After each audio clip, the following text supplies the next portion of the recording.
Hey everyone, it's your buddy back again with another exciting fanfic, which is What If Naruto Was Abandoned, but Gained Power from the Extinct Wolf Clan Part 1. If you enjoy this story, make sure to hit that like button and subscribe to the channel for more fanfics like this. Now, let's dive right into the fanfic. It was early autumn in the ninja village known as Konoha, the Hidden Leaf Village. This village was known for it being hidden in a forest of trees, its strong shinobi, and also, the kindness of its people. It produced many great shinobi, such as the Senju brothers, Hashirama and Tobirama, who were the first and second Hokage respectively, Hiruzen Sarutobi, the third Hokage and the sensei of the legendary Sannin, also known as the god of shinobi. Then there was Minato Namikaze, the fourth and current Hokage, who was known as the Yellow Flash, due to his Hiraishin no Jutsu. There were other ninja who weren't Hokage, but were just as famous, such as Kakashi Hatake, Jiraiya the Toad Sage, Tsunade Senju, Asuma Sarutobi, etc. Konoha is considered number one, of the top 5 shinobi villages in the entire elemental countries, with Kumo coming in second, Iwa in third, Suna in fourth, while Kiri, which is in a state of civil war, is fifth. But, Konoha was almost completely destroyed when on October 10, the Kyuubi no Kitsune attacked the village, after it was ripped from its host, Kushina Uzumaki, formerly of Uzushiogakure, after the village's destruction, who was giving. The fox went on a rampage while under the influence of a masked man, who somehow killed the elite Anbu security detail, breached AS rank barrier jutsu, and killed the midwives before taking one of the twin children hostage. Minato Namikaze, after saving his wife and children, battled the masked man, and wounded him, after relinquishing him control of the Kyuubi, forcing the intruder to retreat. Afterwards, with the fox still running amok, Minato had to face the most difficult and heart-wrenching decision of his life, resealing the 9 tails into one of his twin children. After a minute of thinking, and with time running out, he decided to seal the Kyuubi into his daughter, Shinri. However, large quantities of the Kyuubi's chakra were still ravaging the village.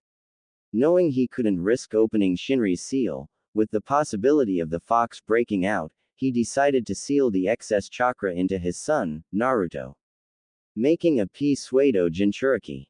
Somehow, by some miracle, Minato and his wife survived the ordeal, both parents happy to be with their children. Of course, they now had to face the ultimate question from the villagers, elders, and the village council. Who is the container of the Kyuubi? At the first, the couple planned to tell them the truth, but knowing how the death and destruction caused by the Kyuubi's rampage, they knew the villagers and the elders would do everything in their power to make the Jinchuriki miserable. Then there was the horrible thought of their little girl being tortured and raped. So with a heavy heart, and knowing that their son will live a salutary life, without many friends, they announced that Naruto was the Jinchuriki. The reactions were what they feared, as the elders and village council, with the exceptions of the shinobi clans, sans the Uchiha head, called for the young boy's death or turned into a weapon. It was here that Konoha's reputation in the eyes of the fourth Hokage, and Kushina Uzumaki, was shattered. Minato immediately shot down both attempts and immediately decreed that the older generation are forbidden tell the younger generation of Naruto's status as a Jinchuriki. Of course, this didn't stop them from attempting to harm the young blonde. The Uzumaki Namikaze family lived happily together for 4 years, until Minato and Kushina decided to train Shinri in using the Kyuubi's chakra. For some reason, they never offered Naruto the same training, and denied his requests every time. At first the neglect wasn't so serious, but as time went on it became worse, and worse. Then Naruto's parents and sister distanced themselves even more from their nearly forgotten family member. That is where we come to today, as Minato and Kushina are training their daughter. Shinri Uzumaki Namikaze was a 7-year-old girl who had red like her mother, and the same eyes. She was busy focusing chakra into her hand, which began to spin until it formed a rotating ball. Yes, I did it. I finally did it, she shouted, happy that she accomplished one of her father's signature jutsu, the Rasengan. The two parents smiled at their daughter, both very proud of her. Nice work, Shinri-chan, said Minato. Keep this up and you'll be able to become a great ninja like me and your mother. Shinri smiled as her parents walked and gave her a hug, or a kiss on the cheek. Watching this, from the top of a tree, was Naruto Uzumaki Namikaze, a boy, the same age as his sister, who had the same type of hair as his father, including the bangs, with red tips. His eyes were the same shape and color as his mother's, but the rest of his face was like his father's. He was wearing a mesh shirt under a green unzipped hooded sweatshirt and black pants with black sandals. The young boy could only look on sadly, wishing he was part of that family moment. But alas, he wasn't, due to them neglecting for his younger sister, who was, unknown to the rest of the village, the Jinchuriki of the Kyuubi no Kitsune. He asked his parents many times if they could train him since he had some of the fox's chakra, but was turned every time. The last and final time didn't end very well, as while doing a advanced chakra exercise, his parents caught him and yelled at him, calling him many hurtful words that no child deserves from a parent. After being scolded, he was sent to his room, and after entering, he curled up in a corner and cried his eyes out, asking Kami why everything was unfair to him. His misery didn't end at home though. Whenever he would leave the house, the villagers would either glared, insulted, spat at him, or, on a dozen occasions, attempt to gain up and hurt him. This happened because his father, though the man hated himself for it, officially announced Naruto as the Jinchuriki of the fox. Naruto sighed at that. He might not be the container of the fox, but one thing is certain, he did contain a Biju. You see, what Minato, Kushina, or anyone in Konoha didn't count on, was that the excess chakra of the fox to actually form into a whole new entity. This entity, based on Naruto's feelings of wanting attention and love from his family, became Naruto's first and one of only few friends he had. Naruto smiled softly, as he remembered how he met his friend. It was after the severe scolding he got from his parents, that while he was crying in the corner, he passed out and went into his mindscape. Naruto opened his eyes after reliving that memory, and saw his family heading back inside as it was getting dark. It had been a year and few months since that day. It had him happy to have a true bond with someone, even if that someone was a young Biju. Speaking of which, Kibo had grown much as they found out that he absorbed chakra through the seal.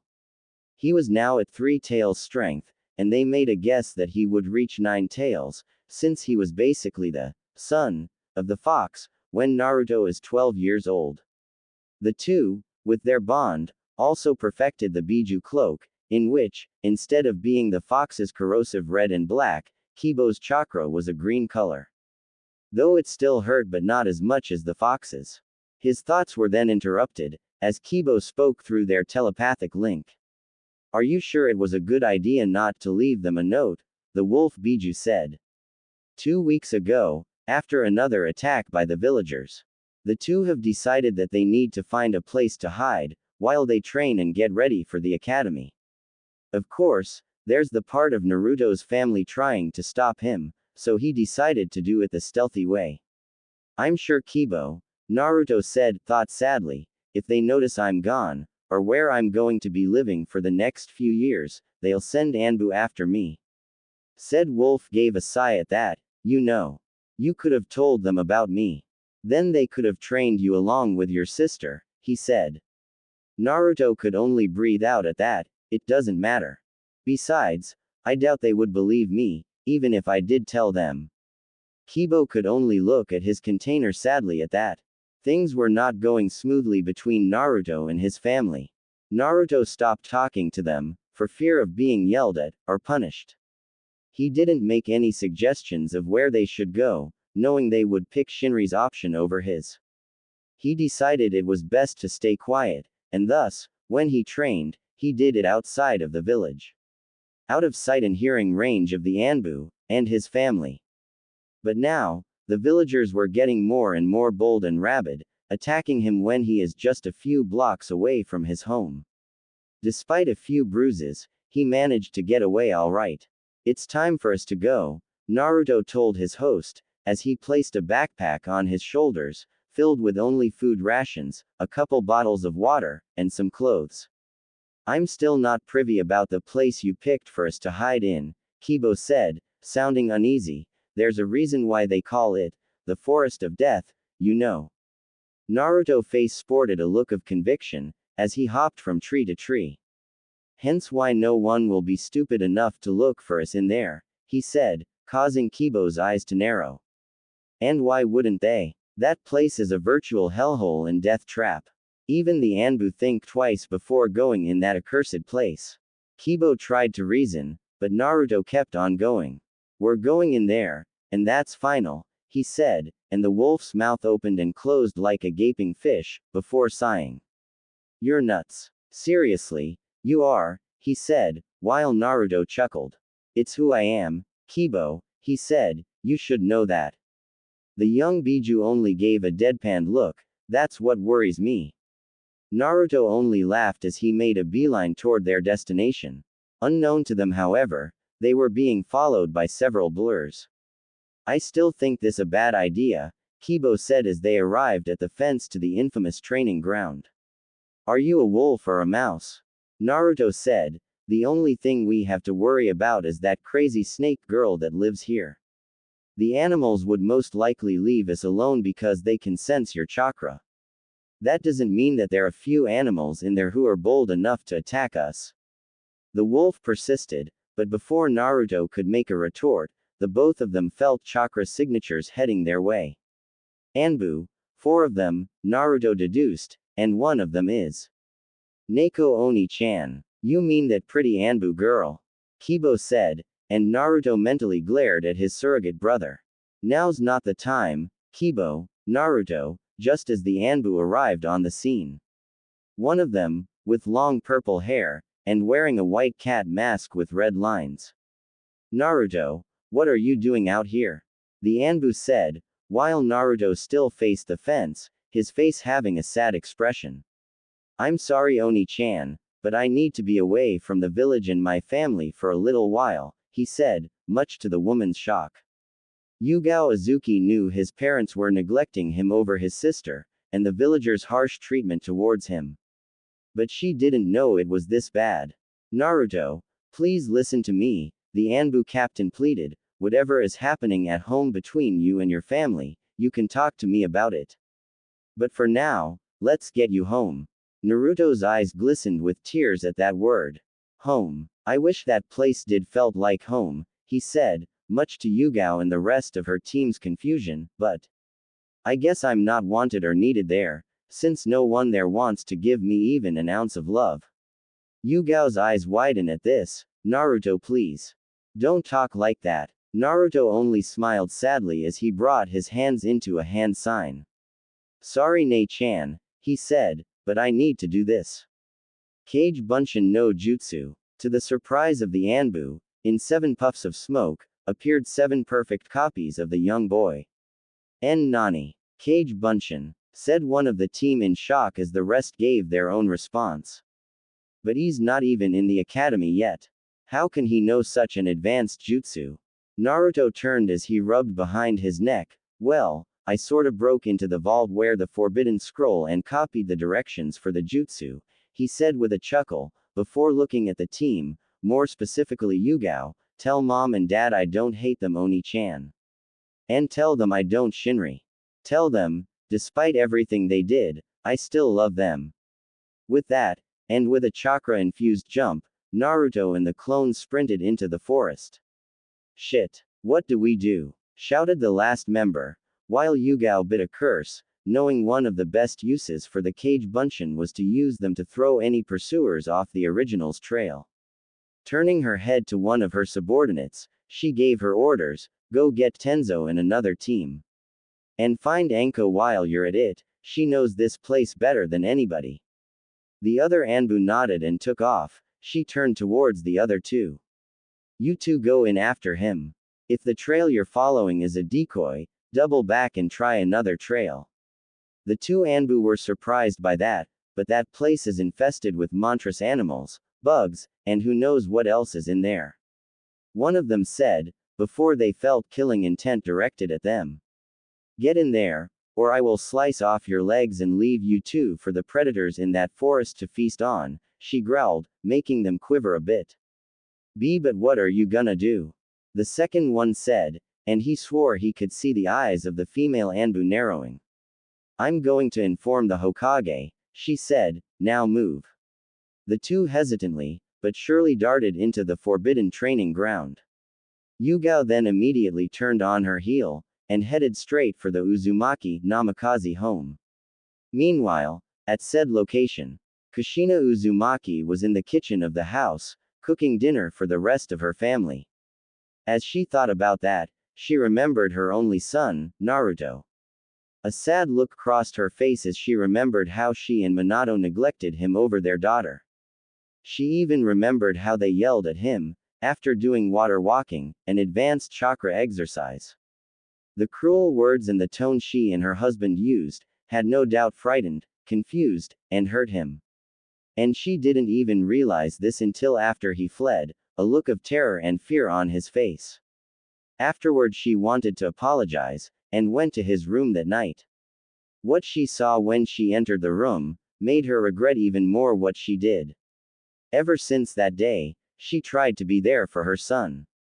But, he would always leave very early in the morning, and wasn't seen much at all. Add to that Shinri's training sessions took a lot of her time to see him. She had also talked to Minato, and he agreed that what they did to their son was too much. He also tried to bond with Naruto, as well, but the boy was just scarce. Not to mention he also had to train Shinri. However, they promised themselves that as soon as they had more time, they will try to bond more with their son.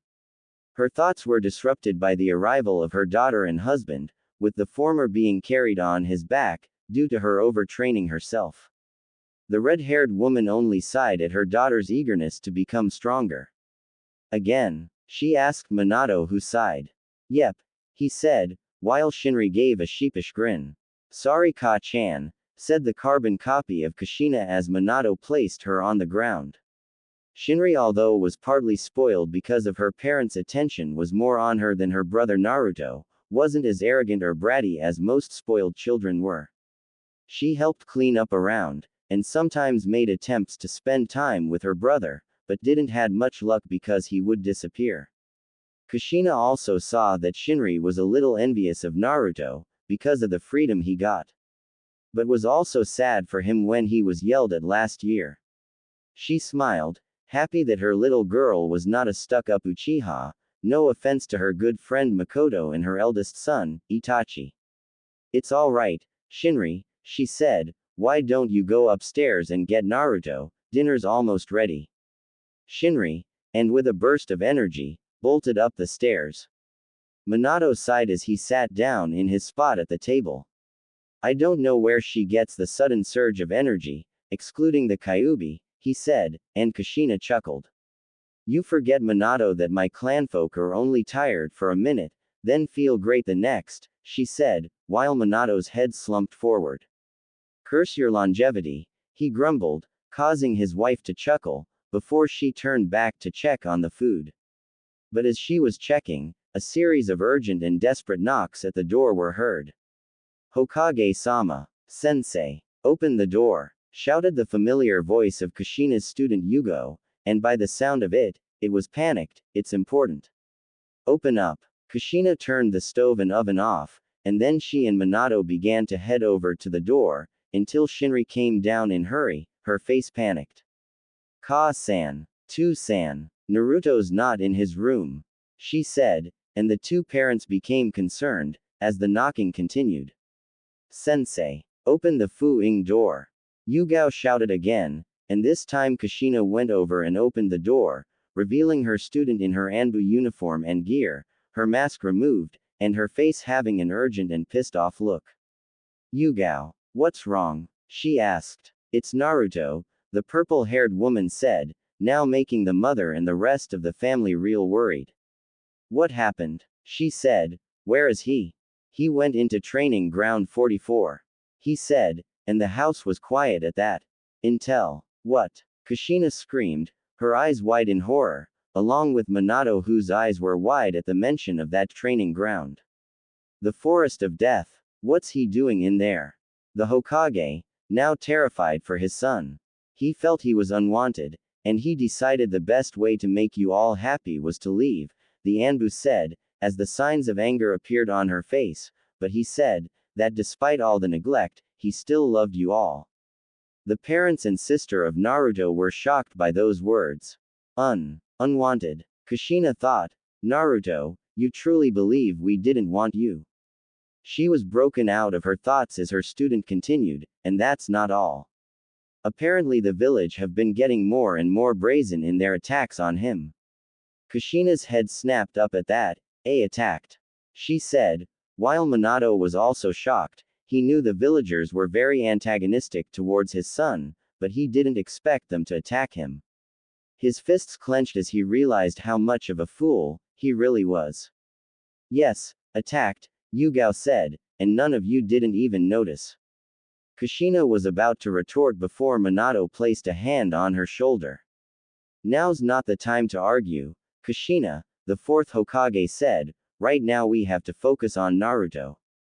Kushina wanted to retort, but nodded and went over to Shinri.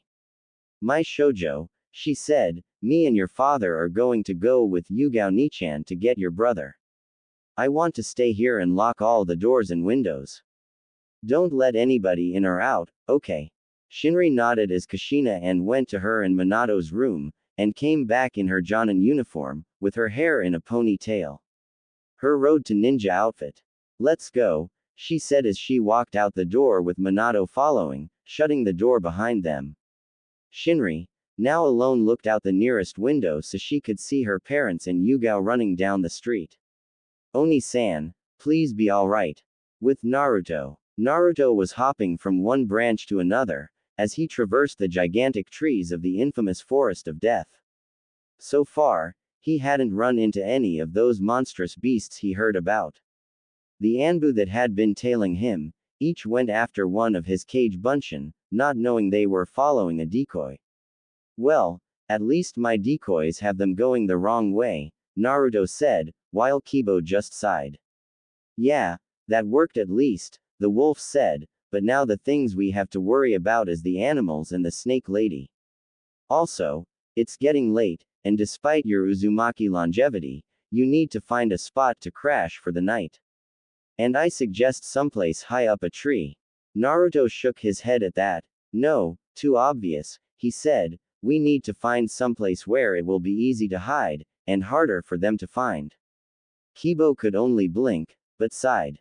But before he could make, his animal senses caused him to stiffen. Naruto. Stop. The wolf said, and the Jinchuriki did just that. What is it? Naruto said, concerned at his friend's silence. We're being watched, and it's not Anbu or any other Konoha ninja, Kibo said, greatly alarmed, I just caught a scent through you. It's wolf, but it's different. Naruto blinked at that. How different? Kibo snarled a bit. It smells strong, old, prehistoric, he said, and then his eyes widened, and they've surrounded us. I can smell at least 10 to 20 of them. Naruto's eyes widened as he pulled out a kunai while listening and looking all around him. It was half a minute until he began hearing something. Growls and snarls were heard, before out of the shadows appeared at least 24 wolves. But these wolves were different as they looked bigger, and stronger than what Naruto read about. They were almost 5 feet long, and looked to be between 110 and 175 pounds. Their fur was colored in the same color as an ordinary wolf's, but with a spinal stripe down their backs. The wolves then began to circle around the nervous boy, who was sweating bullets. Hey, Kibo, he said to his surrogate brother, if I let you take over my body, would you be able to talk to them? Said wolf felt uneasy at that. I don't know. These guys are a different breed than what I'm familiar with. I can tell just by the smell, he said, but before Naruto could respond to that, a sharp howl caught their attention, as the supposed leader of the pack, who was slightly bigger than the others, and had a full white fur coat, as its yellow eyes bore into his own. Oh man, this doesn't look good, Naruto said, as the wolf began to approach him. Naruto, kneel down, said Kibo, while his container blinked. That's the matriarch of the pack, if I can tell from the scent. Kneel down, or she'll attack you. Naruto took Kibo's advice and knelt down so he wouldn't be mauled to death by the she-wolf. The wolf continued its approach before stopping in front of Naruto and began sniffing him up and down. Okay, this starting to get weird, Naruto thought nervously. Just relax, Kibo said, as the wolf continued to sniff before its eyes widened and began to back off. Naruto's eyes blinked in confusion, while feeling nervous, at the she-wolf's actions. Okay, now what? He thought as the wolf then turned and seemed to glare at the other wolves, which resulted in them backing off and heading back into the forest. The female wolf then turned toward him and surprised Naruto by jerking her to the side, as if telling him to follow her. What should we do? The young blonde thought to Kibo, who only shrugged. We got nothing better to do, let's follow her, the son of the Kyuubi said, and Naruto, hesitantly, began to follow the white she-wolf. Meanwhile, in another part of the forest. Get the hell out of my way. An angry and desperate voice shouted out, as a giant mantis fell to the ground with its head cut off. The voice belonged to none other than Kushina Uzumaki as she cleaved her way through many of the vicious beasts in the forest of death that were foolish enough to get in her way. Following behind her was none other than her husband, Yugao, and a few other Anbu, and the training ground's only resident, Anko Mitarashi. They stayed back as Kushina using a borrowed sword from one of the Anbu, as she sliced, diced, or used any sort of jutsu on the poor unfortunate creatures. Oh man, I know I can be sadist, but even I know not to mess with a mother, who is a strong S-rank kunoichi by the way, Anko said with a small hint of fear, as she watched as Kushina proceeded to beat a giant bear's skull in when it tried to swipe at her. Minato could only look on with worry, seeing the state his wife was in. He knew she was desperate to find Naruto, as he was the same way. But he could also see that she was starting to become fatigued, and had used a lot of her chakra. He had to do something, or else she would hurt herself. Kushina, please stop. We have to go back, he said, as he saw her now strangling another mantis with her chakra chains before using them to slam it to the ground, and looked back at them with a look of anger in her eyes. I'm not leaving Naruto out here in this damn place. I'd rather rot in hell than go back without him, she argued, as she back-fisted a huge green lizard that was about to attack her in the face, making said reptile fall to the ground and go swirly-eyed. I want him back as much as you do, Minato retorted, but with you overusing your chakra, and in your current condition, you could end up killing yourself. Kushina could only narrow her eyes as she kept moving forward. By now all the creatures were now hiding in fear from the red-haired woman's wrath. You all can go back if you want, but I'm no she gasped out as she felt a chop to the back of her neck, her senses not warning due to her focusing on getting her son back, and falling to the ground unconscious. I'm sorry sensei, but for Naruto and Shinri's sake, I have to stop you, Yugao said, as she sighed and turned to Minato who had a solemn look on his face as he walked over and picked his unconscious wife off the ground. Come on everyone, he said, we'll continue looking for Naruto in the morning. With that the team of shinobi vanished as they departed the area. Minato's last thought being, Naruto, be safe. Back with Naruto. Naruto yawned as he continued to follow the wolf. It was past his bedtime and he was tired. Man, how much further do we have to go? He thought, as they continued walking, I can barely keep my eyes open. Just hang on for a little longer, Naruto, Kibo said, I have a feeling we don't have to wait much longer. Naruto didn't say anything as he rubbed his eye. It was another 10 minutes, before the she-wolf stopped between two trees and gave a howl that jolted Naruto out of his half-sleep walk, and made him hurry up toward where the she-wolf was. When he got there, his eyes widened as he saw what looked a series of buildings surrounded by a large wall. However, it looked as though it was abandoned for a long time, due to the tall grass, and the vines on the walls. But he was also surprised to see at least whole scores of wolves, who were living outside the walls. Well, this is something new, he said, before he was nudged forward by the she-wolf, and continued walking forward with said wolf behind him. The other wolves looked at him curiously as their matriarch followed behind. I got a bad feeling about this, the blonde thought as they entered through the gate of the large compound. You're not the only one, said Kibo as they walked down the street toward what looked the main building. It looked like a smaller version of the Hokage Tower, but it was partially covered in vines, and it was colored a stone gray. He could see a duo of wolves standing guard, and when he stopped, only to be nudged by the she-wolf again, the guard wolves snapped up and began growling threateningly. The matriarch moved in front and gave a series of small growls and barks, and the two guards stood down. Then, the wolf turned toward Naruto, and, to his shock, it spoke. Inside human, the wolf said in a clearly female voice, but its mouth didn't move, meaning it was telepathic. Why you can talk? The blonde said, while the wolf nodded. Only through thoughts, the wolf said, and I heard every word you spoken to your tenant since I first saw you. Naruto's eyes widened at that, but before he could speak, the she-wolf again told him to go inside the building, telling him she'll explain later. With no other choice, and not wanting to piss the she-wolf off, Naruto went inside the building. The wolf led him through what looked like the living room of a house, before arriving at a set of stairs. After climbing them, they arrived at a bedroom that was in moderately decent condition, with a bed and everything. Get some rest, child, the white she-wolf said again. All of your questions will be answered tomorrow when you meet the alpha of our pack.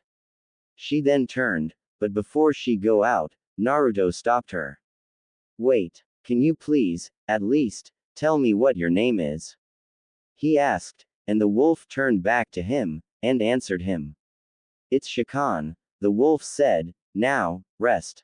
With that said, Shakan left the boy alone in the room. Naruto sighed as he took off his backpack and laid next to the bed and sat down, and was amazed at how comfortable it felt. Man, I was not expecting this, Kibo, he said as he laid down on the bed. I know, bro, Kibo said, but for now, let's sleep. We'll find out more in the morning. Naruto nodded, but then remembered something as he sat up and reached for his backpack and put it on his lap.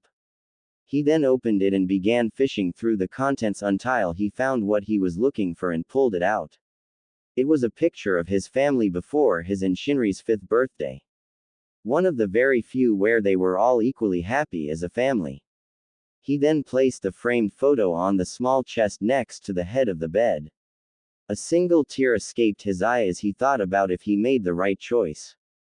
Deciding not to dwell on it tonight, Naruto took the covers of the bed, and pulled them over himself, and fell asleep. Kushina's eyes snapped open as she found herself back in the living room of her family's house, only the strange thing is, the whole place was colored black and white, while only herself is normal. The confused woman looked at her hands, a look of utter shock on her face. What's going on? Where am I? She thought to herself, but her thinking was cut off as she began to hear voices.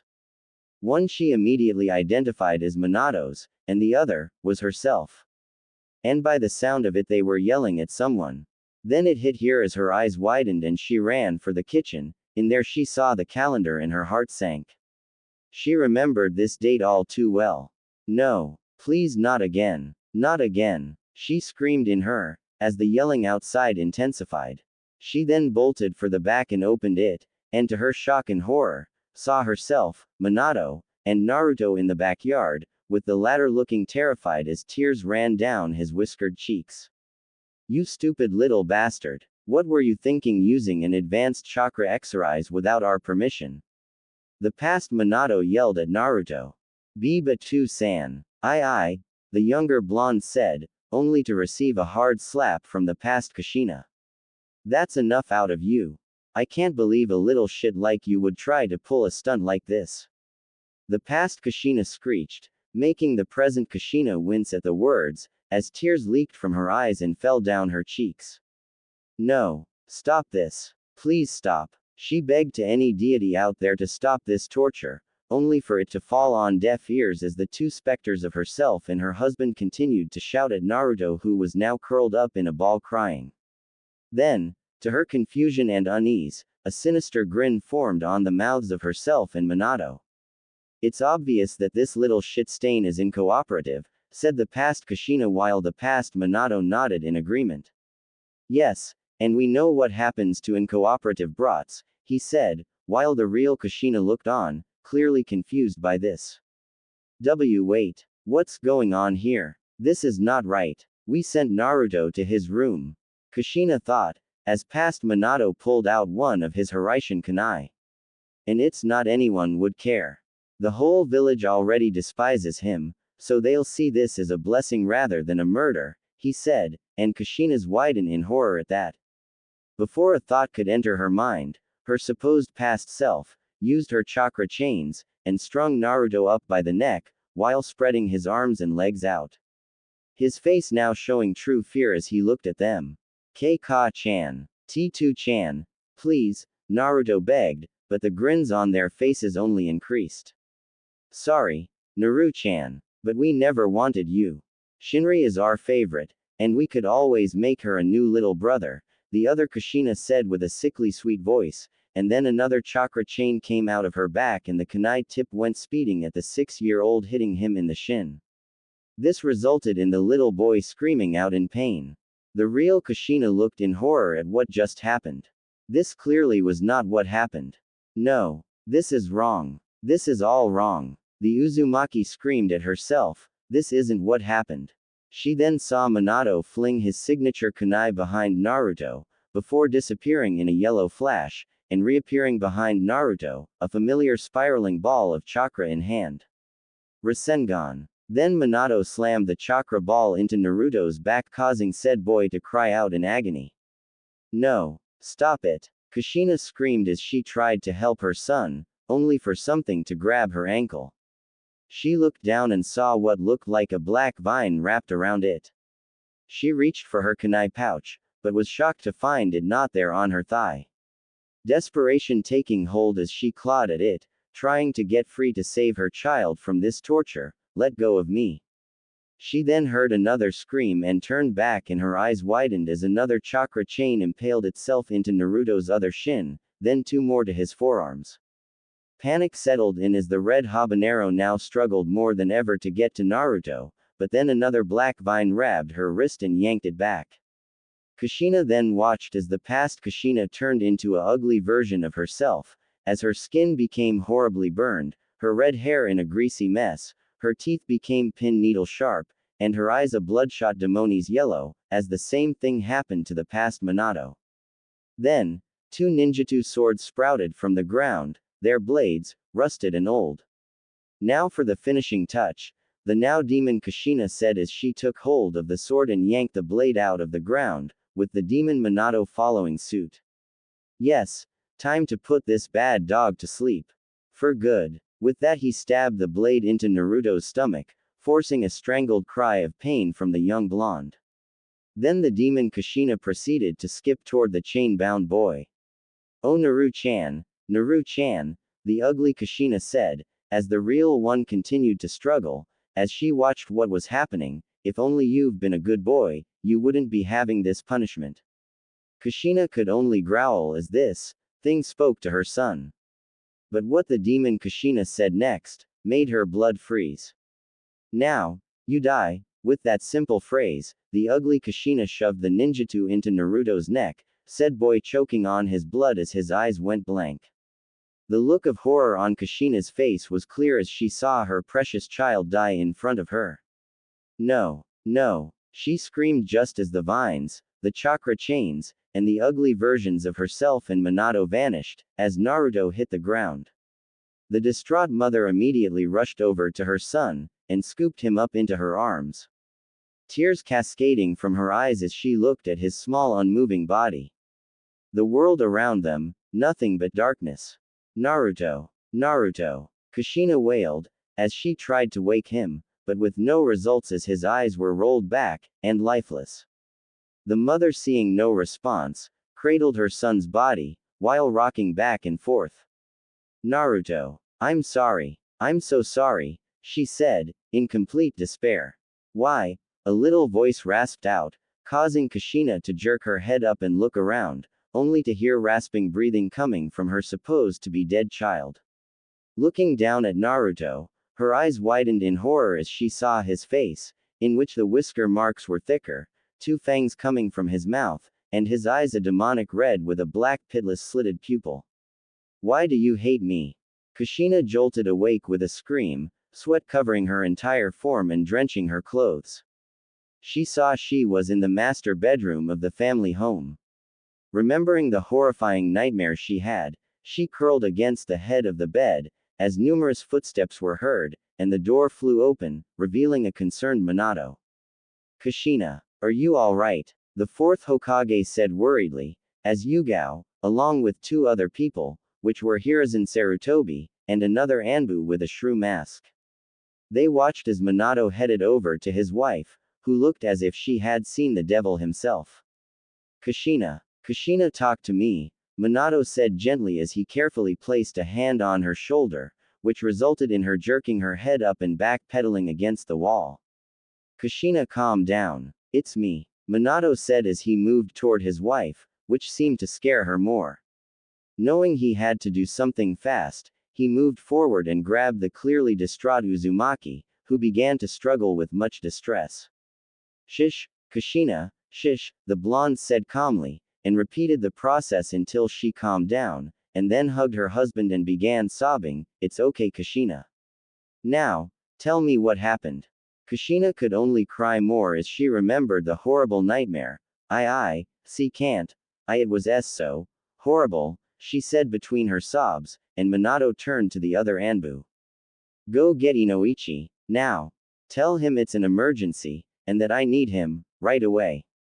The Yondaime ordered, and the Anbu nodded vanished in a shunshin. It was at this moment that Shinri came in, concerned over her mother. She was about to speak, when Hiruzen stopped her and shook his head. Your mother just had a nightmare, Shinri-chan, the retired Hokage said, it would be best if you didn't disturb her right now. Shinri wanted to protest this, but knowing she wouldn't win an argument simply nodded, and left with the Sandame. Yugao stayed as she looked at their sensei who was being comforted by Minato, curious about what the nightmare was, but also had a good suspicion to what, or who, it was about. It was 20 minutes later that Inoichi arrived and saw the state the former Jinchuriki was in, and immediately knew that this was bad. Hokage-sama, I came as soon I was informed by the Anbu, the Yamanaka clan head said as he approached the couple. And a good thing you did, Inoichi, Minato said as he continued to hold his wife. Kushina had a nightmare. And judging by the way she woke up from it, I can only guess it was a terrifying experience for her.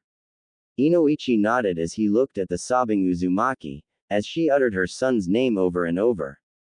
And you want me to use my mind transfer jutsu to see what her nightmare was, he said, knowing perfectly well what the Hokage wanted as he nodded his head. Yes, I need to know what it was about, he said, and his fellow blonde nodded as he turned to Kushina. Kushina, listen to me, Inoichi said, getting the woman's attention as she lifted her head, revealing her tear-stained face, and red puffy eyes. I know you just woke up from a nightmare, but I need to go into your mind and find out what it was. Can you relax so I can do this?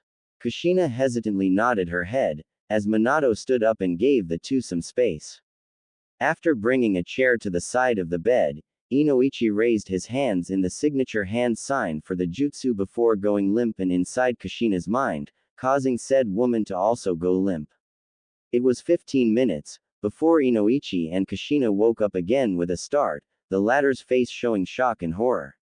Kami have mercy, he said, as he placed his hand on his head in order to alleviate the memories of the hell he just saw.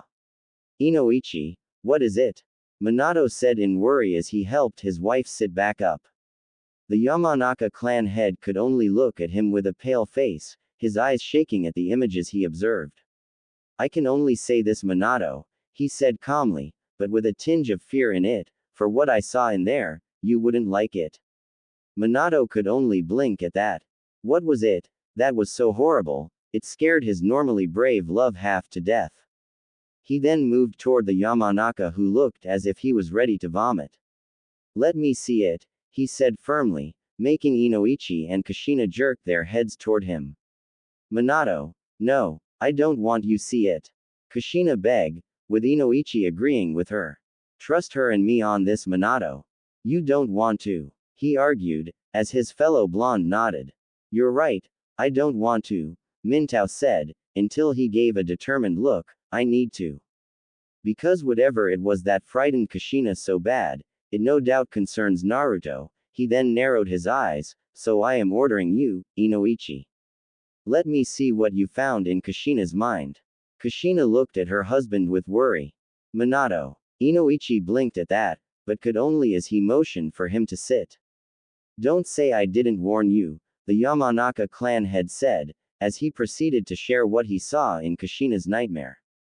When they finished, Inoichi immediately saw the reaction they knew would happen, as Minato paled, and proceeded to grab the nearest waste basket and puke his guts out. Sweet Kami in heaven, he thought to himself, that was. I don't even know how to describe it. The Hokage then stood up and walked toward the bed and proceeded to wrap his wife in a hug. Listen to me, Kushina. What you and I saw in that nightmare wasn't as, he whispered in her ear, that never happened, and it will never happen. I would rather kill you and myself before we ever hurt one of our children.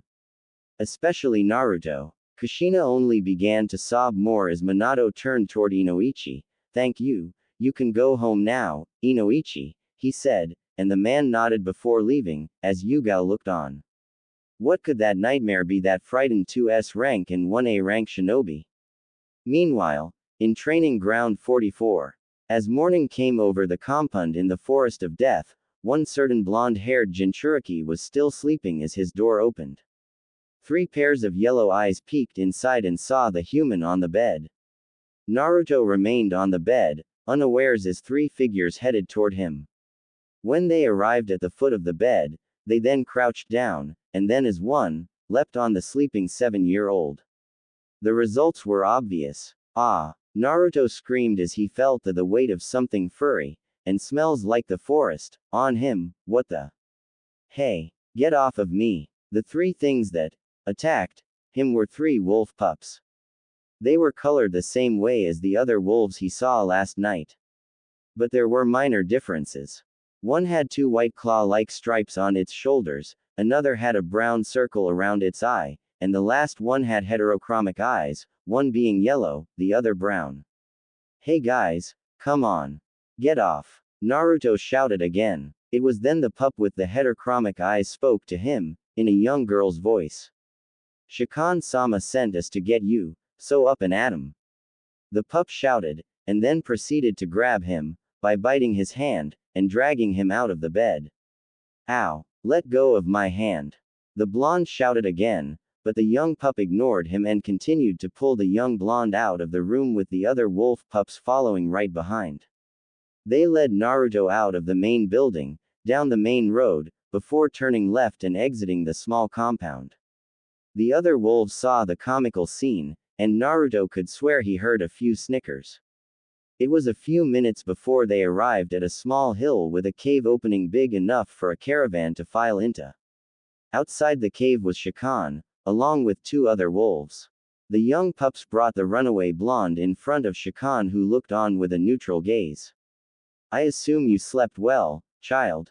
Shikan said, while Naruto nodded while rubbing his hand and glaring at the female pup who dragged him all the way here. Yeah, I did, he said, but did you have to send your little minions to get me? I swear I thought she going to rip my hand off. Said pup only gave an innocent look. I was only doing what I was told, she said sweetly, and before Naruto could make a retort, Shikan stopped them. You'll have enough time to maul each other later, the she-wolf said. For now, the alpha wishes to see you, child. Naruto frowned at that. My name is Naruto, ya know, he said, and the she-wolf looked at him.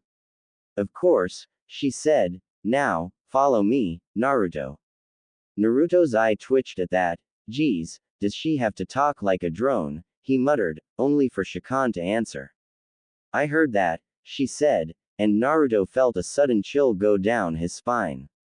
A yawn inside his mind got his attention.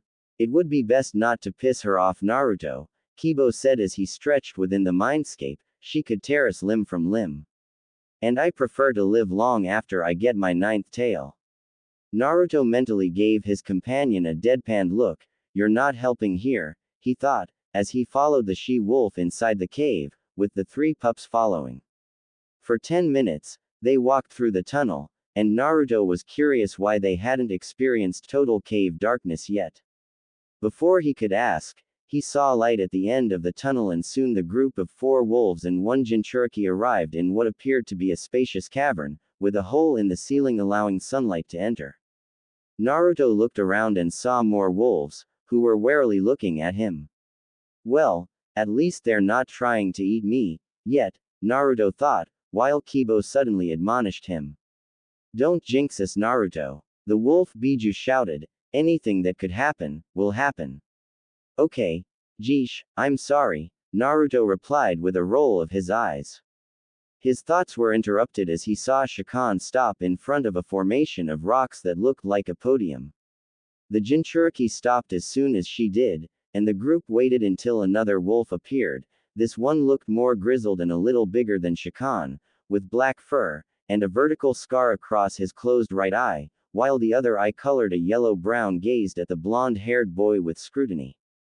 Well, young human, the wolf said in a gruff, but strong voice, I'm amazed you managed to survive the forest where we made our home, ever since Shikan informed me about you.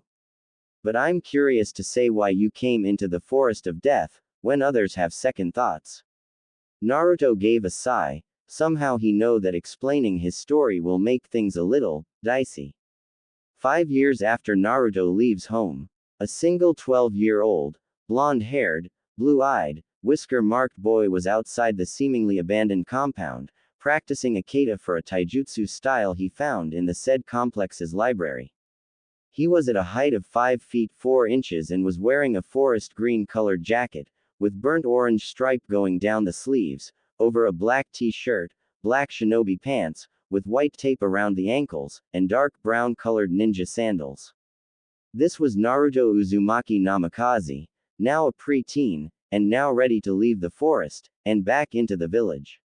He had made some trips back into the village, but only stayed for a half an hour, and stuck to the shadows so he wouldn't be found. He had stayed at the compound, which his friends, the Hisanokami, helped him after he told him how he ran away from his home, feeling unwanted, and wanting to become stronger. He even gave the tidbit how he was the Jinchuriki of Kibo, much to the Alpha's intrigue, and the other's shock. The former then approached him and after giving him a few sniffs, and looking into his eyes, he nodded and said to him that he told the truth. He then introduced himself as Sabikiba, the Alpha of the Hisanokami, 1. He then told him how he and his pack were the last of their kind after being mercilessly hunted by poachers, and ninja who saw them as a threat. He explained how they were saved and protected by a clan of samurai ninja, known as the Yusere, who brought them to the Forest of Death, before Konoha's founding. The Yusere had the ability to talk telepathically to animals, and taught the wolves how to do it.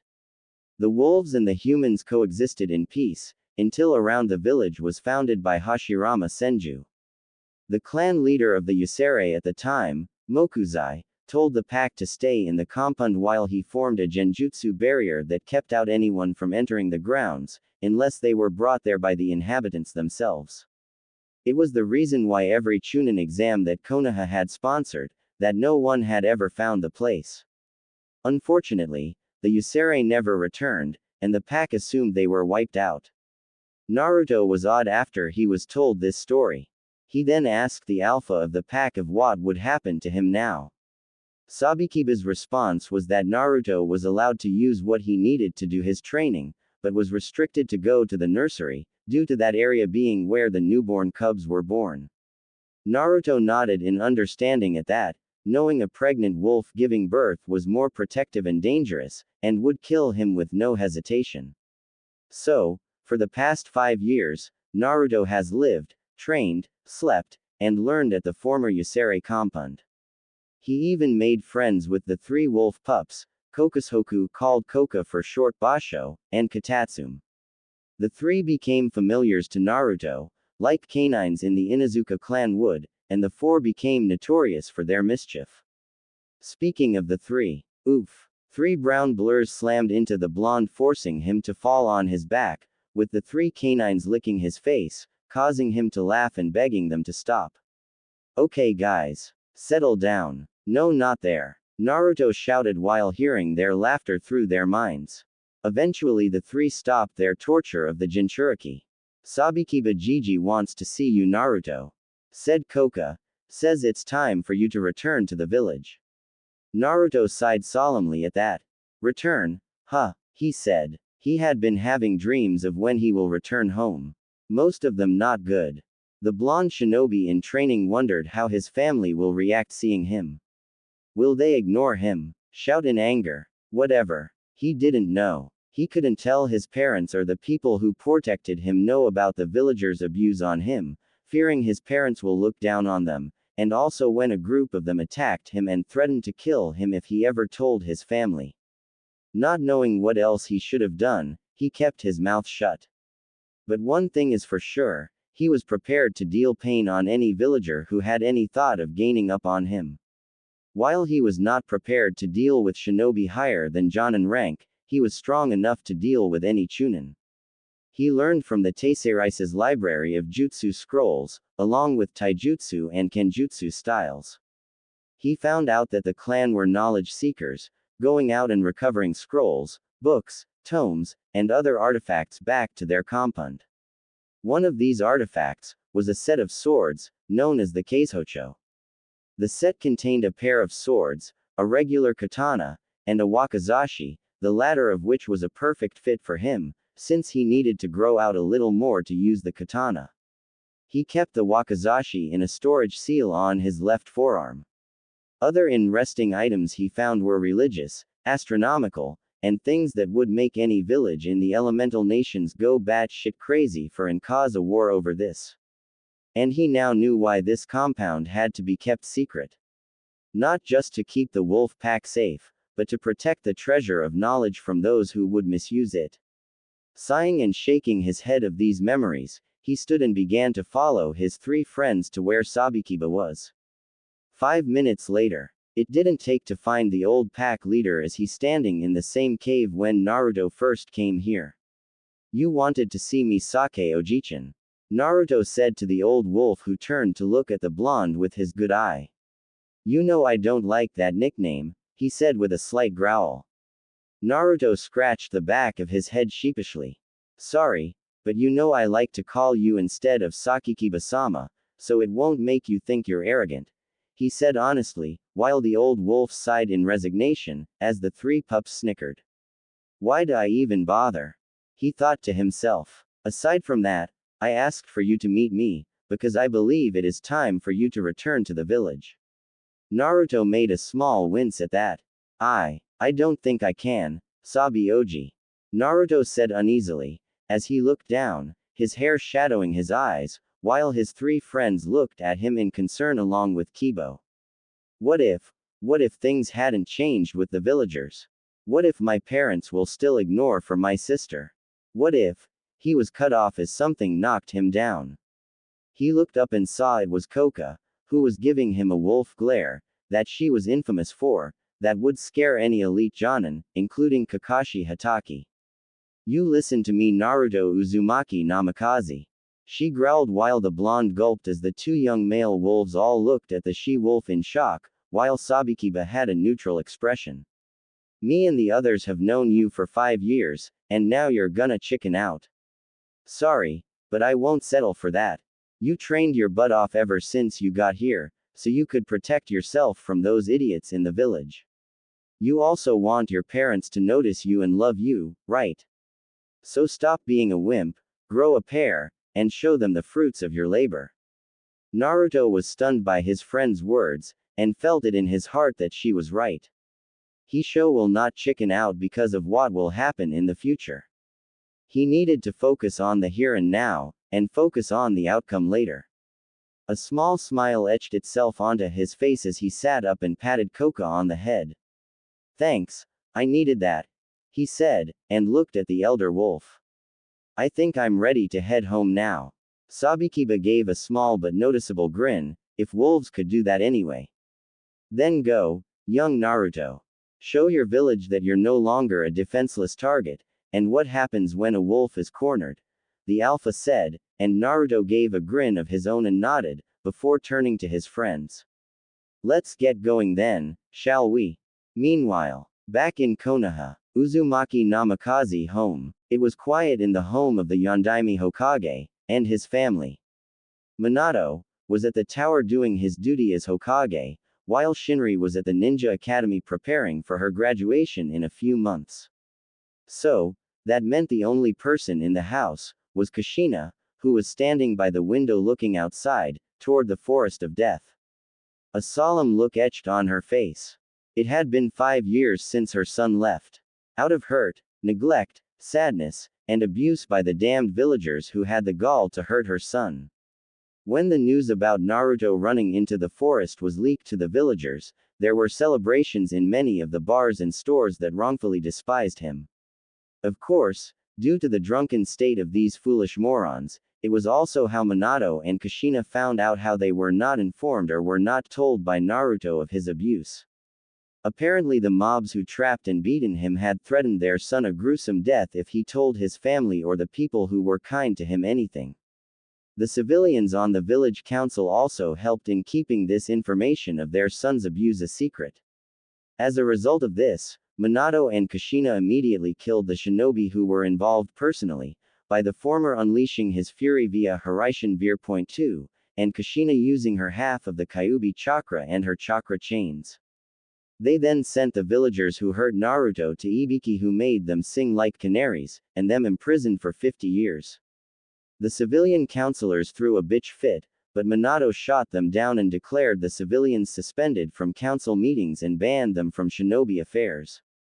But that still didn't heal the wounds in Kushina's heart, or her soul. She kept having nightmares about Naruto being killed in grisly ways, and then reviving with dead eyes and demanding why she abandoned him. After one of those terrible nights, she once attempted suicide, only to be stopped by her best friend, Makoto Uchiha.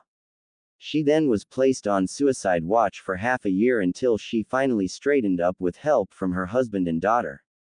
A few tears leaked from her eyes, as she thought about the child she foolishly neglected and left in shadow. Even though Yugao told them he didn't hate her or the rest of the family, Kushina knew that Naruto would never trust them again, especially her. She had spent a lot of time in her beloved son's room, either making sure it was kept neat when or if he came home, or would release tears. Naruto Sochi, she thought. I'm such an awful mother. She heard a knock on her door, and stood up. I'll be right there, she said softly, but loud enough for the person on the other side of the door to hear her as she wiped the tears from her eyes. When she opened the door, she smiled as there on the other side was none other than Makoto Uchiha, her best friend from her genin days. Hey Makoto, how are you today? He said, as the now Uchiha matriarch smiled back at the woman who she'd known for years. Now you're probably wondering why Makoto is now the clan head and alive, right? Well, I'm gonna educate ya. On the night the Uchiha clan was massacred by Itachi, on orders by a very, and I mean very, reluctant Minato, she was visiting Kushina when the Uzumaki attempted suicide, and took her to the hospital. Basically, her being late home saved her life from being killed along with 2/3 of the clan. Now she was helping raise her youngest son Sasuke, while leading the remnants of the clan. Makoto gave Kushina a smile in return, but could see her friend's smile didn't reach her eyes.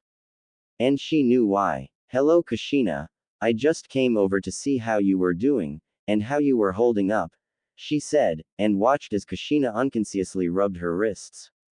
I've been fine Makoto, really. I'm not planning on offing myself anytime soon, Kushina said in a vain attempt at humor, while Makoto sighed. Kushina, said Uzumaki chuckled nervously as she scratched the back of her head, knowing nothing escaped her best friend. Makoto could only shake her head. She knew that Naruto running away was hard on her, and was now becoming even more desperate in seeing him again. He will come back, Kushina. Maybe not today, maybe not tomorrow, but he will come back, I promise you that, she said, while Kushina sighed as she led her friend to the living room of the house. I wish I was more confident about that, said the depressed mother. But how would I know that he doesn't hate me for my part in his misery? Hokage Monument. Well, here we are. For good this time, said Naruto as he stood on the head of his father looking over the village he left 5 years ago. Yep, the village hasn't changed much. That's for sure, said Kibo, who was also looking at the village through Naruto's eyes. Said Blonde nodded, as his 3 wolf friends appeared beside him. Say, you think we'll meet that Hyuga girl we rescued a year back? Said Basho. We might. If I remember correctly, that girl had some serious confidence issues until Naruto set her straight. Of course, after we beaten those Kumo pricks down, answered Katatsume. Not to mention the look in her eyes when she looked at Naruto, added Koka, who was mentally grinning as she saw Naruto's face having a tinge of red on his face. Very funny guys, very funny, the blonde Jinchuriki groaned out, as he looked at the Hokage tower below. He gave a hollowed sigh, knowing he was going to face his family and be asked a lot of questions of how he survived the forest. Turning back to his 3 Hisanokami friends, he nodded as he gave one command. Let's go meet the old man. Hokage office. Minato sighed as he read another document that needed to be signed. Although the paperwork had dwindled due to the civilians being banned from any, if not all, council meetings, there was still plenty of it to go around. How Sarutobi-sama survived this bullshit, I will never know, he said to himself. But one thing is for sure. I'm not gonna sign some bullshit that gets Naruto banished or labeled a missing nin. It had been a grueling 5 years for Minato and his family when his son, Naruto, ran away from home and into Training Ground 44, or the Forest of Death. He had been sending Anbu search parties in there to find him, but they all came back exhausted, banged up, and empty-handed. Then there was his wife's attempted suicide, which was thankfully prevented by Makoto, who survived the Uchiha massacre due to her husband, Fugaku's coup attempt. And after that, another attempt by Kumo to steal the Byakugan by kidnapping Hinata, but this time, the Kumo Chunin sent to get her were found alive, though were covered in bruises, and, to the surprise of the rescue team, bite marks from canine teeth. The Chunin were sent back to Kumo, and with a warning not to try to steal the Byakugan again. Hinata still refused to tell who it was that saved her, but since that day, she had been training non-stop, much to Hiyashi's pride, and to the elders' worry. And then there were reports from Jiraiya about Orochimaru taking over Rice Country, and building his own ninja village, and the sightings of an organization with uncouth intentions called Akatsuki. He sighed as he rubbed the bridge of his nose. Things were getting hectic with each year. But, despite all this, the one thing that had him most edgy about, was his son. After he, along with Kushina, had found out that the village had beaten Naruto behind their backs, and threatened him with death, he and Kushina showed no mercy to those that harmed their child. He cursed himself, after hearing some snippets from a few drunks how they hurt his son, but failed to follow on it, due to his ignorance. Now, his son would undoubtedly hate him, and there was nothing he could do about it. His thoughts were interrupted as he heard a commotion outside. Young man, I told you. The Hokage is very busy right now. And I told you that no pets are allowed. I don't care what you say, you flat-chested weasel. And they're not pets, they're my familiars. I don't see you complaining about the Inuzuka bringing their ninkin in here. That's because they're an exception. And who are you calling flat-chested, you little punk? Ah, call them off. Call them off. Let go of my arm, you mutt. Minato blinked as he heard his secretary's screams, and the sounds of fighting and growling outside his office door. Release the Seker off. Damn Gaki ah. The door slammed open as the body of an Chunin flew through, prompting Minato and the Anbu guarding him to jump into taijutsu stances. They looked as the individuals who caused the disturbance walked in. Minato caught sight of one of them and his eyes widened as he was looking at a miniature version of himself when he was a genin. Though the jacket was in a different color. Hey old man, surprised to see me. Minato couldn't help but gape like a fish as he stammered out the name of his guest. Minato couldn't believe his eyes as he saw his son standing right in front of him, with 3 wolves by his side. He saw he had grown well, and could the amount of training he went through. He looked into his eyes and saw they were the eyes of a dedicated shinobi, but in those that mirrored his wife's, and despite the obvious fake smile, he also saw the pain, sadness, and fear. Why would he be afraid? Naruto. Minato began to say only to be cut off. I'm here to sign up for the academy, if I'm not too late that is. Naruto said, wanting to avoid talking to his father for the time being. He had forgiven them, but he was still apprehensive of letting them get close to them, only to be disappointed and heartbroken. Minato was silent for a few moments, his son's casual interruption shocking him, before he managed to find his voice. Why? Yes. But, Naruto, you have to tell me what happened to you in the forest, and, why are there wolves following you?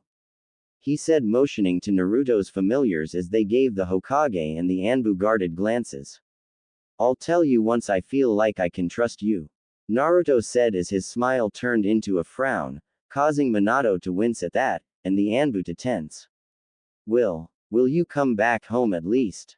Minato asked, hopeful that his, now estranged son will come back to the house. I might, said Naruto, as he placed a hand on Katatsume's head. That is if you allow my friends into the house. I assure you they'll behave. Minato looked at the 3, rather large, wolves staring at him, as if they were daring him to say no. Minato sighed and nodded. All right, but, you should talk with your mother. Your departure was hard on her. He said, as he saw Naruto not flinch one bit. However, unknown to Minato, Naruto, although mentally, did flinch. She took it that bad. Kami, I'm such a idiot. Still, I can't trust them yet. They need to earn my trust. He thought, as Kibo answered him. And that's why I told you to leave them a note. The new Biju said, while Naruto mentally glared at his partner. Zip it, moron, he said, and Kibo could only sigh. One of these days, Naruto, you're going to do something that you will forever regret. He thought, being careful as to not let Naruto hear his thoughts. All.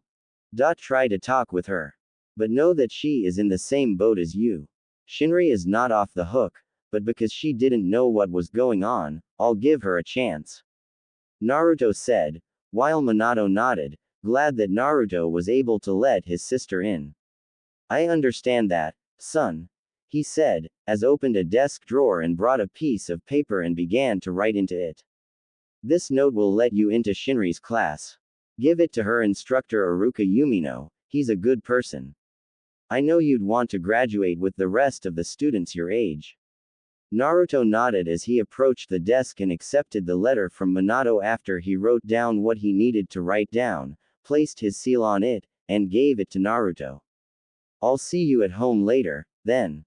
Minato said while Naruto nodded as he turned around and left the office through the destroyed doorway.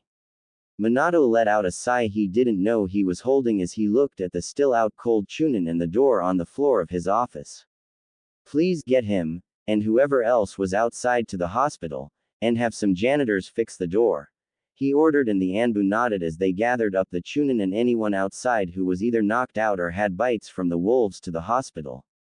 I'm gonna have to work hard to get Naruto to trust me again, he thought, as he looked back to his paperwork. But, if things go smoothly, I can atone for the mistakes I made. Konoha Ninja Academy. Shinri Uzumaki Namikaze yawned as she listened to her class Chunin instructor drone on and on about the history of Konoha, which she heard 5 different times.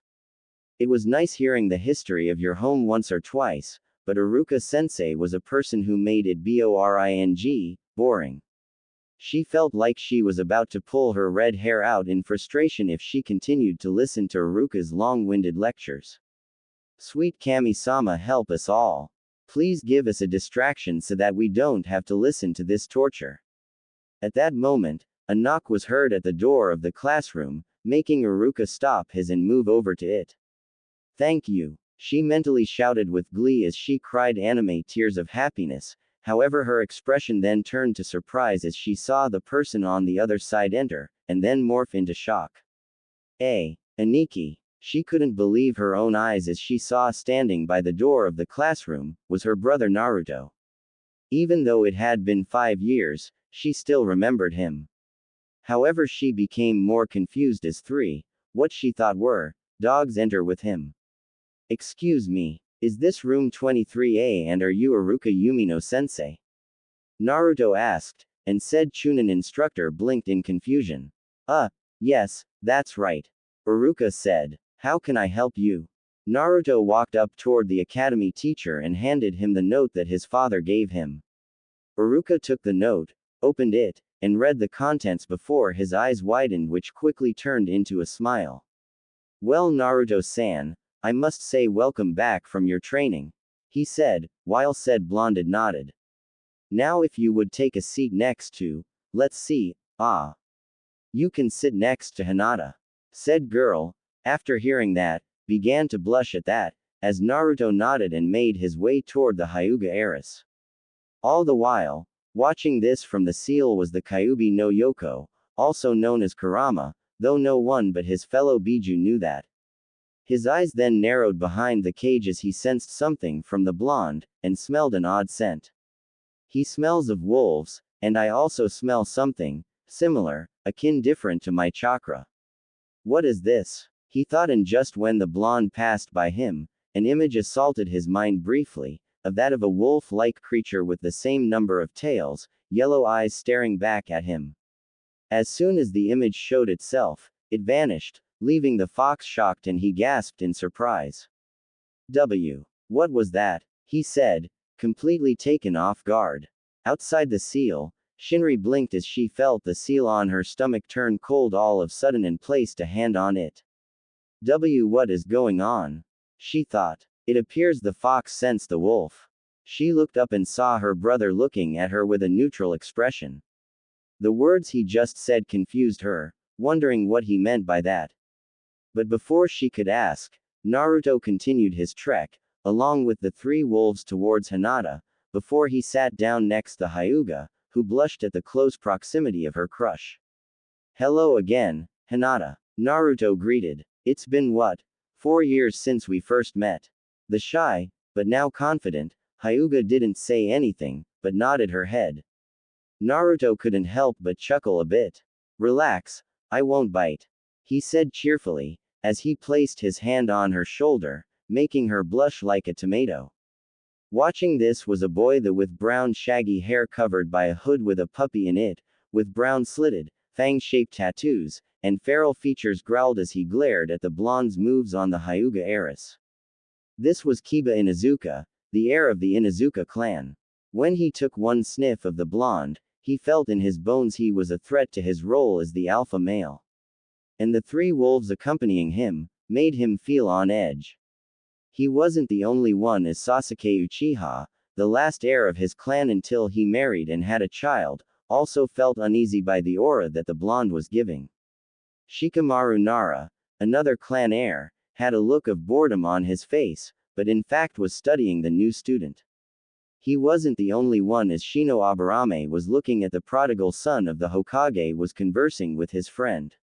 Okay everyone, Iruka said, the Hokage has assigned a new student to this class. He has been on a training trip with one of the bodyguard detail. So, why don't you stand up and introduce yourself? Naruto nodded and stood up. My name is Naruto Uzumaki Namikaze, he said, much to the surprise of almost everyone there. My likes are ramen, my friends, and training. My dislikes are hypocrites, abusers, kidnappers, and poachers. My plans for the future are to become a great ninja, and start a family.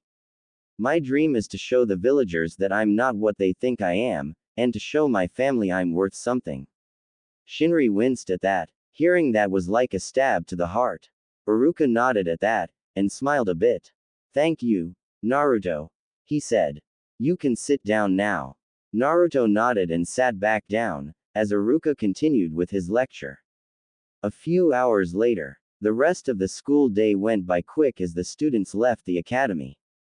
Naruto and his familiars were heading for the gate, after speaking with Hinata, until a gruff voice got his attention. Hey! Naruto turned, and there stood the Inuzuka heir, giving him a death glare. Yeah, how can I help you? Naruto said, and Kiba's glare, if it could got more intense. Stay away from Hinata, he said, and the blonde rose an eyebrow at that. Why, she apparently likes having me around, he said, and the Inuzuka heir's face became red with anger at that. Just shut up and stay away from her, wolf boy, he shouted, and attempted to march at him, but stopped and became unnerved as the three wolves began to bristle and growl at the feral dog boy. I wouldn't shout at me if I were you, he said warningly. My friends are very protective of me, and if anyone tries to harm me, they attack. The Inuzuka just glared at Naruto before giving a humph and storming off. Naruto sighed as he shook his head, knowing about the rivalry between dogs and wolves. While dogs were loyal to their masters and would die to protect them, wolves had no masters, and were loyal only to the pack, and looked after one another like family. In Naruto's view, dogs and wolves were like samurai in a way. The dogs were the ones who served a lord until their last breath, while wolves were more like Ronin, and fought hard to earn a living to feed their family. How dare that mutt say that to you? Koka shouted mentally as she watched as the Inuzuka walked away. If I ever hear him say that to you again, I'll hunt him down and. Koka, just drop it. Naruto said through their link. We're not here to cause fights. The female wolf sighed and gave her human friend a look. You're too nice for your own good. You know that, right? She said, and Naruto smirked. Would you guys prefer if I was a complete and total asshole dictator who wanted nothing more than the wanton destruction of the entire elemental nations and my family? He asked, and the three yearlings, and Kibo, all thought of that, and all of them became unnerved at the image of an insane Naruto causing death and destruction everywhere. Not really, they said in a deadpan tone, causing Naruto to chuckle lowly. A-Aniki. Naruto blinked as he looked and saw his sister approaching him, with a nervous look on her face, and looked as if that if she said the wrong word, she'll get hit. But, Naruto wasn't the type of guy to hit a girl, least of all his own twin sister. Yes, Shinri Imouto, he asked, and his twin fiddled with her hands before she managed to speak. Anyo, would you like to walk home with you? He finished for her, and she nodded as she looked to the ground. Naruto sighed as he shook his head. Why not? Her head perked up at that. But, he said with a raised hand, I suggest you don't to cling onto me like a parasite, or else my friends will mistake you as a threat. Shinri deflated at the parasite comment, but she nodded as she moved to stand beside her brother, the three wolves, looking at her with wary but calm glances. She was tempted to pet one of them, but the look in their eyes prevented her from doing that. The two siblings then left the academy grounds together, heading in the direction of their home. 20 minutes later. It had been 20 minutes since they left the academy, and Naruto had noticed how the villagers now acted towards him, as they gave apologetic bows, or looked away from him in shame. Shinri noticed it as well, since the truth was revealed how her father confessed to lying about the Kyuubi being sealed into her brother, and was instead sealed in her. A large number of villagers became depressed after that, and a small few even committed suicide by seppuku. Of course, there were still a large number of the villagers who want to see Naruto dead and still see him as the fox. She kept an eye out for those specific people, but thankfully, not many were out and about, but she didn't let her guard down. It took a little bit longer until they arrived at the front gate of their home, and after passing through it, they stopped at the front door. Naruto took a deep breath, knowing this will be the moment of truth of how his mother will react when she's him. Well, it's bound to happen sooner or later, he thought as he stepped up to the door, and turned the knob. In the house itself, Kushina was still talking to Makoto about how she could have done better with Naruto, with said Uchiha trying to assure her that although what she did was wrong, the Uzumaki regretted doing what she did. Still, Kushina felt she should have done more, and had no one to blame but herself. They heard the door open, and Kushina realized how late it was since Makoto came and Shinri must be back from the academy. She was about to say a greeting to her daughter, but stopped when she saw Shinri enter the room with a look that told her she was being apprehensive about something. Makoto noticed it as well as she blinked in confusion. "Hey Ka-san, Makoto Oba," the young redhead said nervously, now making the two women more confused. "Shinri. What the, Matt?" She stopped as her eyes widened as she spotted someone come out and stood beside Shinri. A person who she never saw in a long time, now grown up, and dressed like a true shinobi. The same blonde, red-tipped, hair, in the same style as her husband's, cerulean blue eyes, and 6 whiskered-shaped birthmarks, 3 on each side of his face. Makoto was in the same boat as Kushina as she saw her best friend's son, now standing right here in front of him, standing next to his sister. She then took notice of the 3 wolves standing at his side. She was a little nervous at the 3 animals, but right now, her main concern was for Kushina, who had tears about to spill from her eyes. Naruto, she said, her voice barely above a whisper as she slowly began to approach her son. Is it really you? Naruto didn't say anything, but as he looked at his mother, he saw that his father was right. His leaving really did hit her hard, as the shadows under her eyes showed that she hadn't slept well for a long time, and she looked a little thinner than usual. Sochi, he heard her sob, and when she was close enough, her tears began to freely fall, as hand placed on her mouth, as she raised a shaky hand to her son's face and began to caress. My baby. Naruto didn't do anything to stop her as he let her touch his face. His trust with her was shaken, but he could at least give her some comfort. Like he said before, he will not be an asshole, but he will not make it too easy for his family to earn his forgiveness. He then gave a sigh as he looked at his hopeful mother's face, praying that it wasn't a dream. "Hi, Ka-san," he said, with his voice being neutral. "It's me." That did it, as Kushina enveloped her son in a tight embrace. Koka and the others looked as if they'll attack, but Naruto told them telepathically to not do anything, as he let his mother hold him, knowing she needed closure. "Ka-san, I know you don't want to hear this from me, but I can't trust you and the rest of the family yet," he said, while Kushina just shook her head as she held onto him. "It doesn't matter," she said, "you're back home, and that's all that matters." Naruto blinked at that, but a small smile formed on his lips as he let Kushina hold him. A part of him was actually happy, as he felt that this hug was one full of love.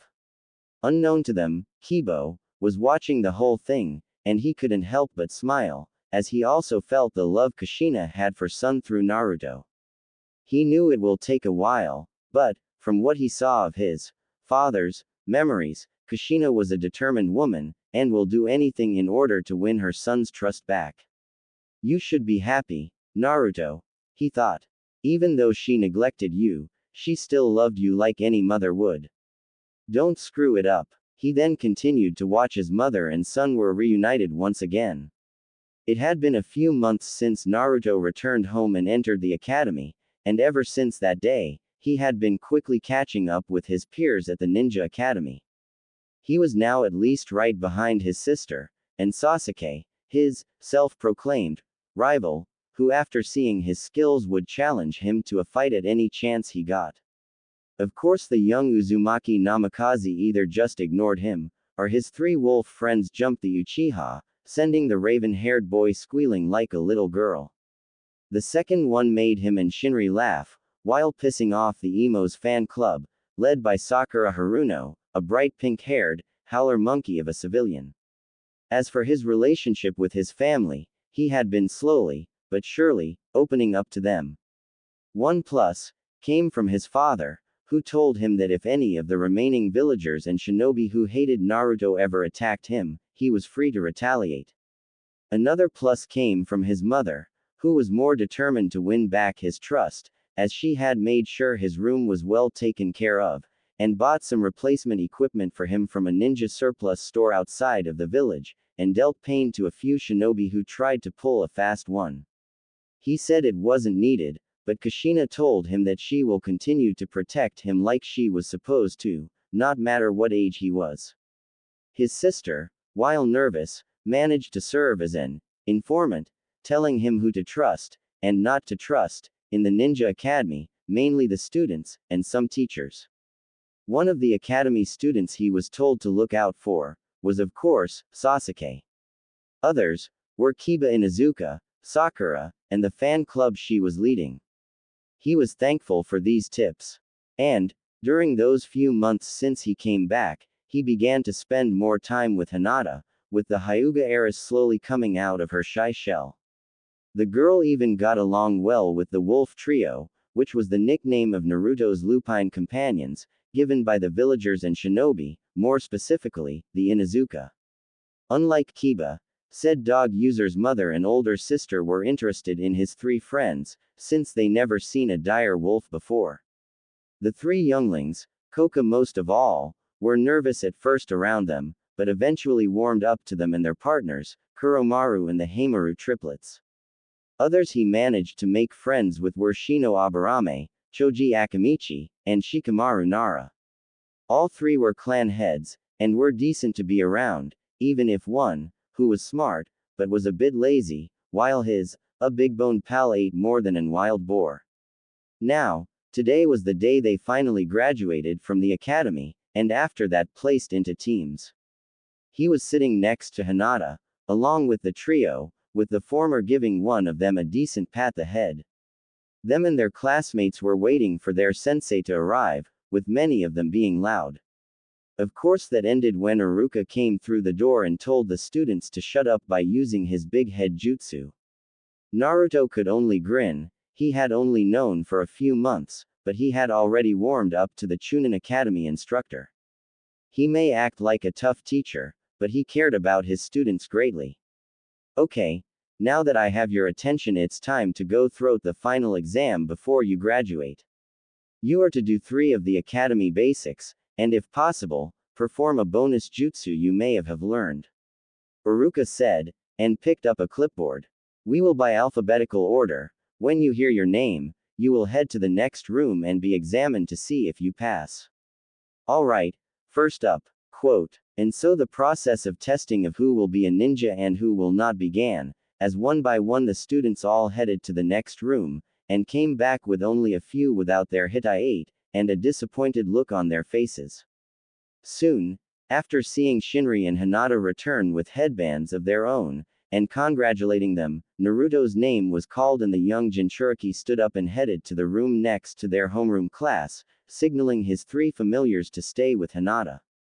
When he entered the room, he spotted Iruka, along with another, white-haired, Chunin named Mizuki, the latter of whom Naruto didn't trust in the least, since he caught the suspicious academy teacher sneaking leering glances at his sister and Hinata. His thoughts were cut off as Iruka spoke up. Okay Naruto, just do the academy 3, and a bonus jutsu, he said, and Naruto nodded before speaking. Before I start Iruka-sensei, I have a problem forming a regular bunshin, so, is it alright for me to make a substitute in lieu of that? He said, making Iruka blink, before he nodded. With that, Naruto performed the Kawarimi no Jutsu, the Henge no Jutsu, and finally, after placing his fingers into a cross-shaped hand sign, made the cage bunshin which greatly surprised Iruka and Mizuki, the latter cursing mentally. Great job, Naruto. Iruka said, and Naruto nodded before he began to perform another pair of hand seals. Tora, Ushi, Inu, Usagi, Habi. After making the hand signs, and putting in as little chakra as possible, Naruto called out the name of his jutsu. Fuden. Daitapa no Jutsu. With that he blew out a gust of wind from his mouth into the room. Although it wasn't very strong, it was enough to force the 2 Chunin to cover their faces while catching flying pieces of paper. After the gust ended, and the two mid-level ninja gathered up all the papers, Iruka took a deep breath to compose himself. Well done, Naruto. You passed. Come and get your Hitai 8 and return to the homeroom class, he said, and Naruto nodded as he walked forward, picked up a black-clothed Hitai 8 and wrapped it around his head. After giving a bow to the two Chunin and left the room back to his classmates. Half an hour later, outside the academy building, Naruto breathed a sigh as he stood outside, watching as the newly graduated ninja were being congratulated by their families and relatives as he, along with the trio, walked away and then leaned against the tree which had the swing hanging from one of its branches. As he and his Ninken partners continued to watch, a feeling he hadn't felt in a long filled up inside. Envy. While it was true he was willing to give his parents a second, he was still wary that it could happen on the past, could again. But, as they say, the future wasn't set in stone. His thoughts were interrupted, however, when his eyes caught his sister following Mizuki away from the crowd, and began to have a conversation. Curious, Naruto used his enhanced senses, perps of being a Jinchuriki, to listen on what the two were talking about. His eyes narrowed at the bit about stealing forbidden scroll of seals, and Shinri's eyes widening a bit, which he recognized was fear. He also managed to catch the supposed meeting place in the forest just outside of the village. Naruto had unnerving vibes about Mizuki since day one, and because he also sensed this aura around the academy teacher that just screamed two words, deceiver and arrogant. His sister had the same type of feeling, but unfortunately wasn't aware of his shiftiness. You guys thinking what I'm thinking? He asked his partners. Yeah, I bet anything that Creep is setting your sis up, said Kibo. The three wolves mentally nodded in agreement with the young Biju, while Naruto also nodded. I think it's best we keep an eye on her, Naruto said. We'll see what Mizuki has planned. Hours later, Hokage Tower. It was now nighttime as most of the village had now gone to sleep, with the exceptions being the shinobi and Anbu on night guard detail. However, this peaceful night was broken due to the theft of the scroll of forbidden seals, and all Jonin and Chunin ranked ninja were gathered at the Hokage Tower, and were informed of who it was that stole the scroll. What? Shinri-san stole the forbidden scroll. But why did she do it? Doesn't matter why she stole it, we have to get it back before it falls into the wrong hands. Enough, shouted Minato, and all the gathered shinobi looked to their Hokage. Now I don't understand why Shinri would steal the forbidden scroll. What I do understand is that she's possibly being manipulated by someone. All the shinobi began murmuring at that line. You don't think it's the Dem, whispered one foolish Chunin, but who was unfortunately not silent enough, as a hand grabbed him by the scruff of his shirt and was forcibly turned around and staring into the glaring eyes of a very protective mother. Just what were you about to finish, Chunin? She growled out, with a more tense tone on the Chunin, as said ninja gulped in fear. Nothing, Kushina-sama. The frightened ninja squeaked out. That's what I thought, she said, and roughly released him. Minato could only sigh at the foolishness that some of his ninja possessed.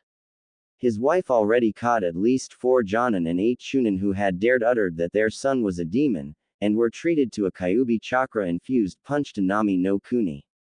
Continuing on, all ninja are to spread out and find Shinri, and bring her back here unharmed, he said with strict tenseness at the end. Now, go. With that order, all the ninja scattered and went looking for the daughter of their Hokage. Kushina was hopping from roof to roof like a cheetah, her mind set on not nearly losing another of her children again. Cabin outside village. Shinri landed in the spot where Mizuki had told her to go. The forbidden scroll wrapped tightly around her arms. She was sweating nervously, not just because she stole a very important scroll, but because of what Mizuki told her. So, you made it.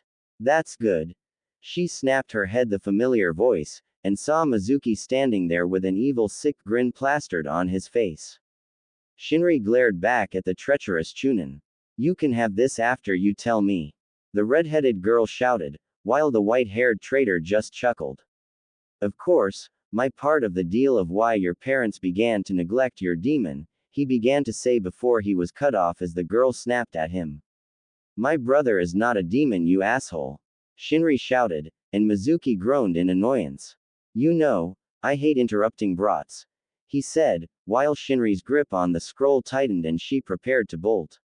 As I was saying, the reason why your parents began to neglect your dear brother, he said the word brother like it was a bad taste in his mouth, was because of a genjutsu that was placed on them before the two of you turned 4.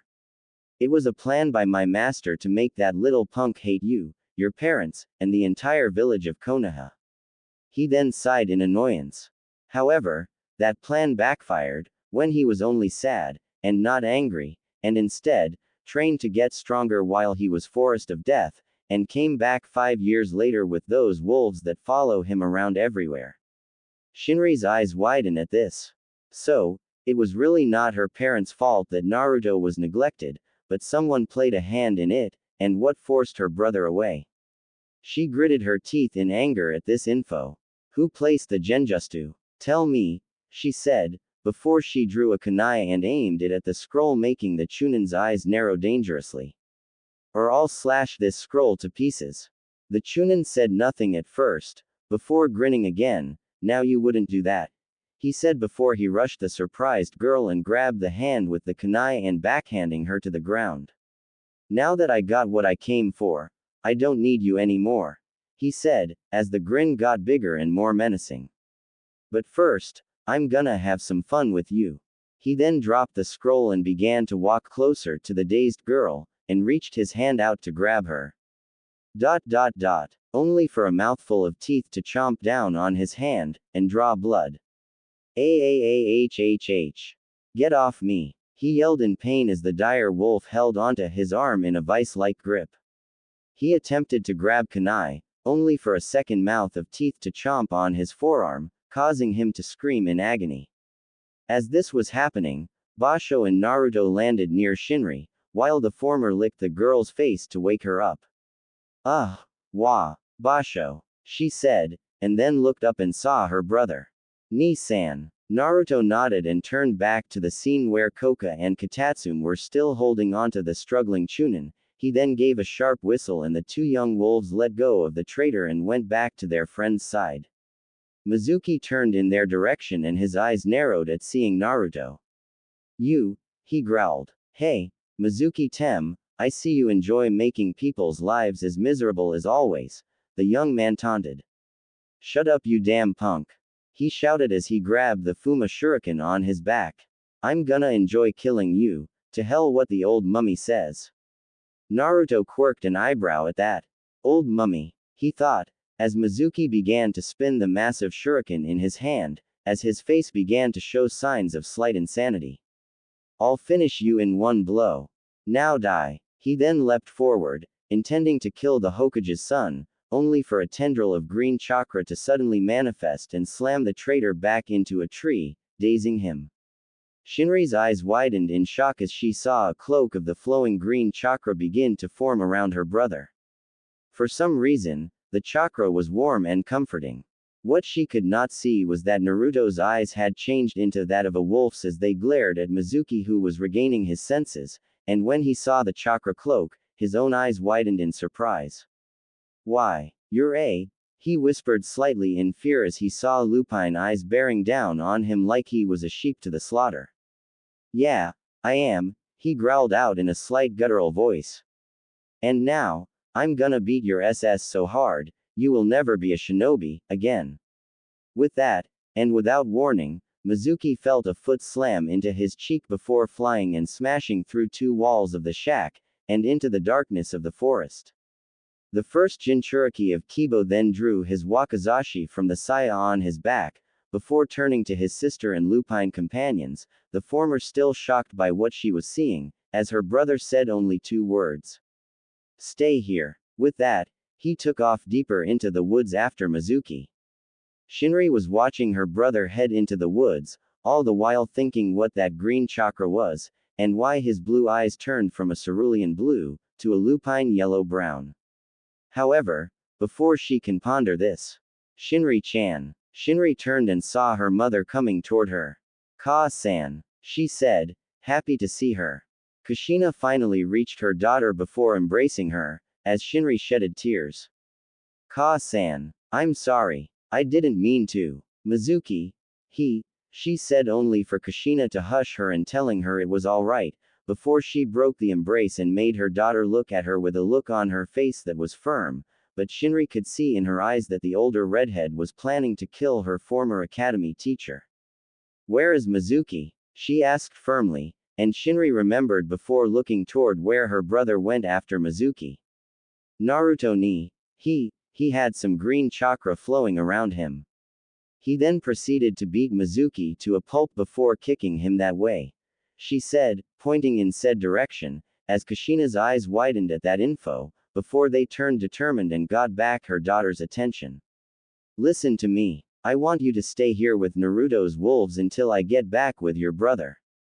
You understand? She said with finality, and Shinri nodded before Kushina stood up and went in the direction that her son, along with the white-haired traitor, went. Praying that her son will be alright. With Naruto and Mizuki grunted as he slammed, back first, against a tree. The traitor's body was covered in bruises, cuts, and stab wounds, with one of his eyes swollen shut. This is ridiculous. He's supposed to be a wet behind the ears genin. Yet he's beating me around like an elite jonin. He thought in rage, as Naruto stood on a tree branch looking down on the Chunin traitor with his lupine eyes filled with contempt and pity. With more of the former than the latter. TFT. And you call yourself a Chunin, he said mockingly. What a pathetic waste. Mizuki growled as his unswollen eye glared at the blonde teen.